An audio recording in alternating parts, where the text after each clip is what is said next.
Malinaw na peking pastor ang lalaki, ngunit sinabi niya na maaari niyang ipatawag ang Diyos sa lugar. Sinabi pa niyang gagamitin niya ang kahon sa harap niya para tawagin ang langit. Pagkatapos ay inilabas niya ang isang naputol na kamay. Ang mga mananampalataya sa ibaba ay natigilan sa mahabang panahon. Nang magsimulang bumukas ang kanyang operating light, pero walang nangyari. Kapag nawawalan na ng pasensya ang mga tao, biglang nagdilim ang langit. Pagkatapos ay isang maliwanag na liwanag at malakas na hangin ang bumungad sa loob ng simbahan. Nagpakita talaga ang Diyos. This time nabigla talaga ang lahat. Pagkatapos ay nagsimulang magtanong ang Panginoon sa mga tao kung bakit nila siya tinawag. Isang batang babae ang matapang na nagtanong sa unang tanong. Bakit laging may masamang nangyayari sa mabubuting tao? Sinagot ito ng Diyos noong nilikha niya ang sangkatauhan. Nagdudulot ito sa iyo ng kaligayahan at sakit sa parehong oras.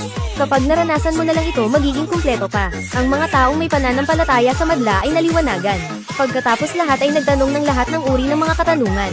May nagtanong kung saan nagpunta ang mga dinosaur. Ang iba ay nagtanong sa Diyos kung siya ay may mga anak sa labas. Sa wakas ay tumingin ang Diyos kay Jessie. Tanungin mo siya kung ano ang gusto niyang itanong. Napatingin ang lahat sa lalaki. Tinanong ni Jessie ang Diyos kung ano ang plano para sa kanya.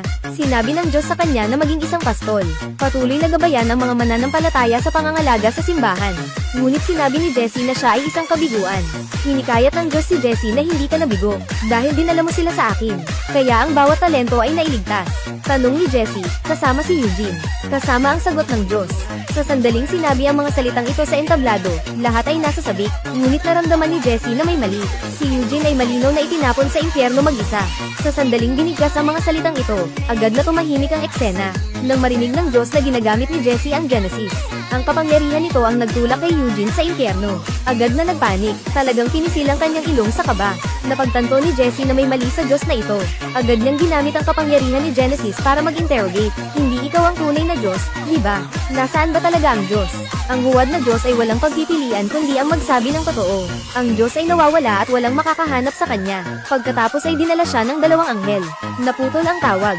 Nang bumalik ang liwanag, malinaw na hindi matatanggap ng mga tao ang katotohanang wala rito ang Diyos. Natuklasan din ni Jessie na may mali at unang tumakas.